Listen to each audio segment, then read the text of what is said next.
Furmaata rifeensa fuulduraan nu jalaa caccabu akkasuma nu jalaa dhumuu akkasuma uumamaan illee faaxuu warra qabnu jechuudha. Wanta na fayyade wantoota baay'ee na fayyade jechuudha. Isinitti agarsiisa wanta na fayyade ana rifeensa koo naaf jijjiire wajjiniin ilaalla wajjumaan hojjenna turtii gaarii. Innis kunoo isa kana jechuudha. Inni maali? Oliveera miicceen iyyuu kana marmara jechuudha. Miicceera miiccamaadha. Miicceen iyyuu sooftiidhaan qorfadheen kaa'ee sooftiidhaan marmara jechuudha. Walumaan hojjenna ana wajjiniin tura. Akkasitti diimaan kun irraa muramuu qaba jechuudha.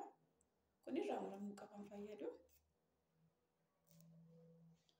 Sana booddee warreen kana qoraattii qabasiini qoraattii isaa kanarraa goona. Wanta na fayyade baay'ee waa'ee Oliveeraa ammaa dhiisa. Taraa taraadhaan inni isinitti agarsiisa. Rifeensa koo fuulduraa wanta naaf fide akkasuma rifeensa koo wanta naaf jijjiire walumaan ilaalla. Kana kaleessa sirreeffadhee akkasitti xaqallaleen jira jechuudha. Dhugaan isiniin jedha baay'ee tokko gaariidha. Fayyadamaan isiniin jedha wanta na fayyadedha. Wanti isinitti agarsiisuu barbaade ana wajjiniin turaan isiniin jedha. Sirreessaan jira na waliin tura akkasumatti nan baqassa. Haala salphaadhaan jechuudha kan hin fayyadamu. Haala salphaadhaan fayyadamtu. Kana wanti isin cannaqu tokkoyyuu hin jiru. Inni iyyuu guyyaa guyyaadhaan hin fayyadama. Fillafiitii as guyyaa guyyaadhaan gara booddee immoo guyyaa lama lamaan hin fayyadama jechuudha. Ana waliin tura rifeensa koo hiikaa jechuudha iddoo kana marmaramee jira. Rifeensi koo baay'ee jaallata. Keessumatti rifeensi keenya jajjabaatu kana yoo godhanne baay'ee gaariidha. Yaa ijoollee yeroo akkasitti ilaaltan rifeensuma fakkaata. Anatu beeka jechuudha mala adda addaa fayyadamee wanta garaa garaa fayyadamee sisteema adda addaa fayyadamee jechuudha. Rifeensa koo kana kan akkas godhe argitanii gaafa akkasitti ilaaltan laafaadha. Luuccaa isinitti fakkaata miti garuu miti jechuudha wanti inni bukeessa. Anaaf isatu wal beeka guyyaa tokko miiccadhee oolchee isinitti agarsiisa. Kana dibataanidha jechuudha. Mala adda addaa fayyadameen iyyuu akkas godha. Malee rifeensi koo akkas miti argitanii. Marmara akka tokko jaallata jechuudha rifeensi koo waan inni fakkaatu. Rifeensa keenya yoo akkas godhan yeroo muraasa keessatti guyyaadhaan yoo salacha'u baay'ee jijjiiranna jechuudha.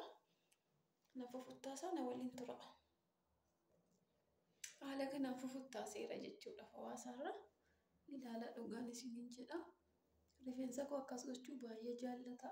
Rifeensi koo waan akkasittiin akkasumaan uumamaan laafaa isinitti hin fakkaatin jechuudha. Jabaa akkamiiti jechuudha. Akkuma isiniin jedhe mala adda addaa fayyadameen akkas godhe malee jechuudha gaafa futta'ee jedhu ilaala.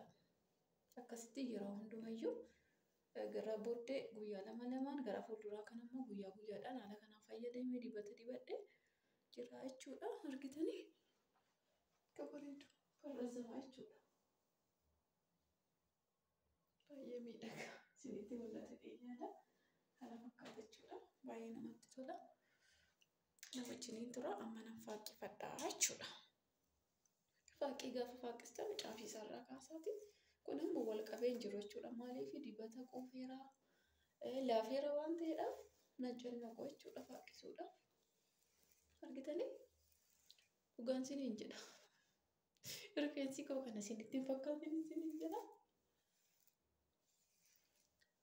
Mala adda addaa fayyadameen akkas godhi malee kanaaf isa wal beekaa baay'ee na jibbisiisa jechuudha.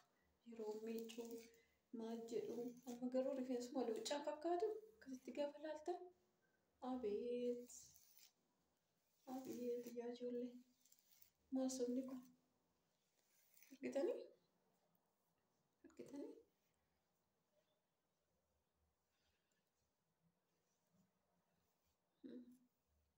yoo faaqqistan illee baay'ee bareeda.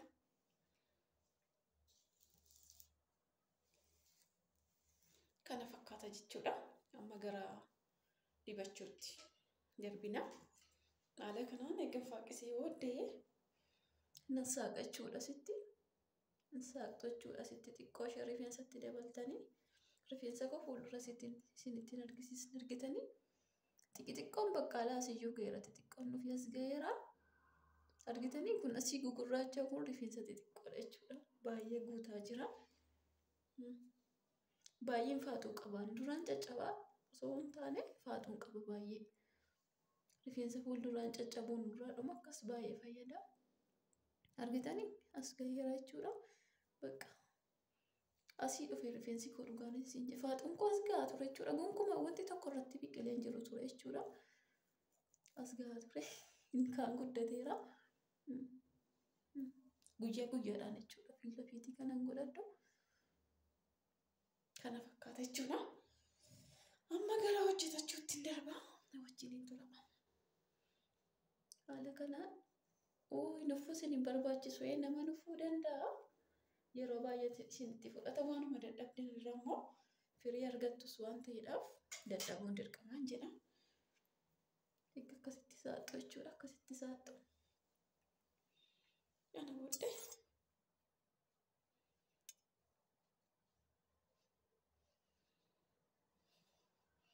gashee kana saaxanii rifeensa sitti fiddanii saaquu qabdu mul'ata jedhee yaada isinitti. Rifeensi koo gadi booddee na cannaqe waan xiqqootti godhee jenna.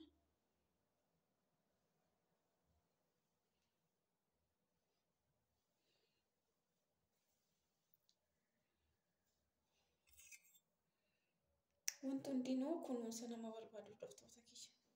Guyyaa guyyaadhaan rifeensa keessa namaa gunnaa.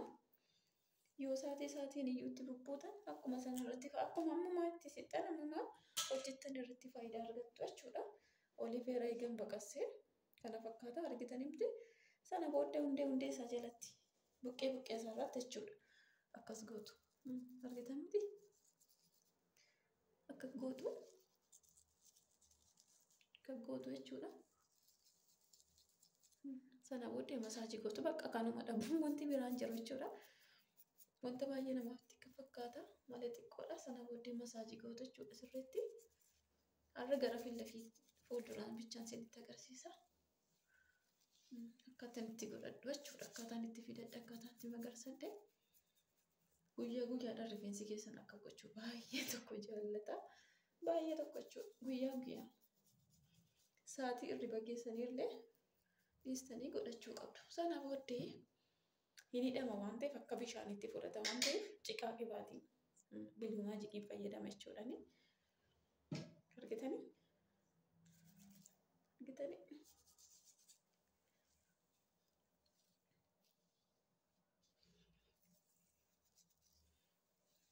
Bilumaa jiqiin xaqallal godhachuudha. Ciqaa qibaatii wanti inni toleefi xaqallal godhaa. Ciqaa qibaatii biraa dhabdan baanziliinii isin bira jiru fayyadamuu dandeessu. Yommuu isa hundumayyuu dhabdan immoo zayitii dibata dhangala'aa yoo isin bira jiraate itti dibachuu dandeessu. Guyyaadhaan haala kana yoo gootan rifeensa keessan hin jijjiirtu jechuudha. Sana booddee egaa xumurree bakka xumurreerra mana gahaa jechuudha.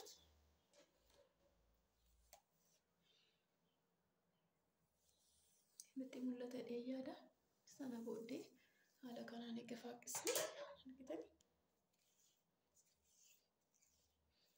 Sana booddee asii ol hin marmartu jechuudha. Asii ol akkas marmartu asii gadi osoo hin taane asii ol hin marmartu jechuudha. Xiqqillee gootanii shashifii kanatti qabdanii. Akkasittiin shashifiitti qabdanii xiqqillee gootu. Sana booddee wal qabatee isheen xiqqoon kun baay'ee guddachaa deemti jechuudha. Baay'ee. Argitanii jiru jechuudha as.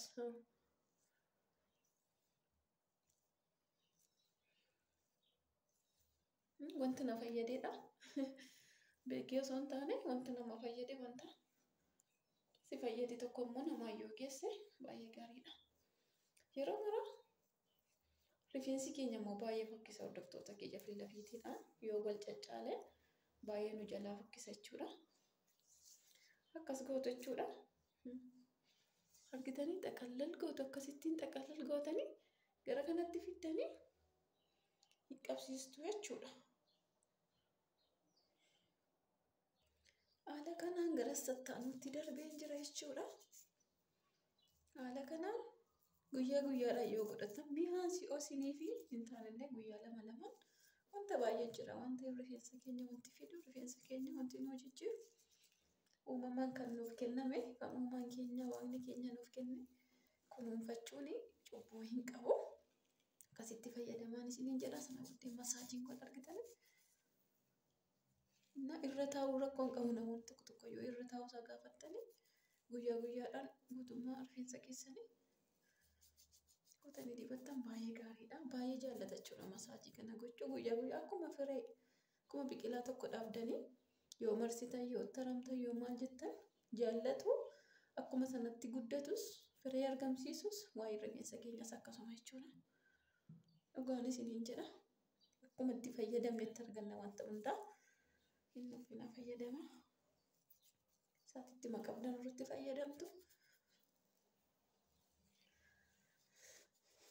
Haala kanaan jechuudha. Akkaataan itti fayyadamu isinitti agarsiise malee beekee miti jechuudha. Obboloota koo hundumti keessanii asirra deebiin akkuma isa sanaatti jechuudha. Asii waliin xaqallaltu jechuudha.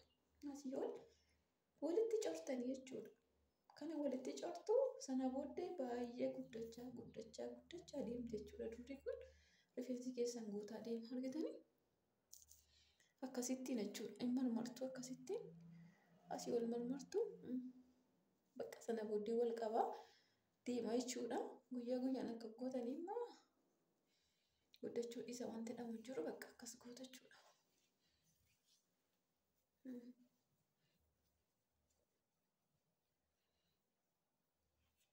Kana fakkaata hordoftoota kiyya haala kanaan fayyadamaa. Wanta na fayyade tokkoon gara filafiitii kana hundumaa isaaniitti agarsiisa.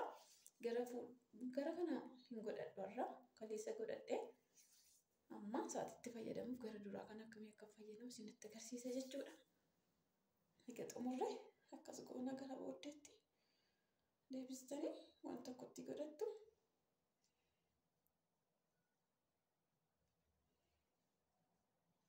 Kana fakkaata jechuudha. Rifeensa keenya filafiitiin isaanii jalaa caccabu, fuuldurri isaanii jalaa caccabu, fuuldurri isaanii jalaa akkas ta'u caccabu. Yoo haala kanaan fayyadamne fidachuu dandeenya. Rifeensi keenya immoo garri filafiitiin isaa fuuldurri isaa wal cala ta'e hin bareedu jechuudha. Kana fakkaata jechuudha. Haala kanaan xumuradhee jira. Inni kana fakkaata hordoftoota kiyya haala kanaan hin fayyadama wanta na fayyadedha. Fayyadamaa isiniin jechuu barbaadeenu. Viidiyoon koo har'a kana fakkaata. Hordoftoota kiyya viidiyoon koo har'a kana fakkaata. Haalaan wanta na fayyade malee beekee osoo hin taane wanta fayyadamuu fi wanta na fayyade irraa faayidaa argadhee fayyadamaa jedheen isiniin jedha. Viidiyoo tanaan walitti deebinutti turtii gaarii waaqayyo isin faana ta'u. Baay'ee.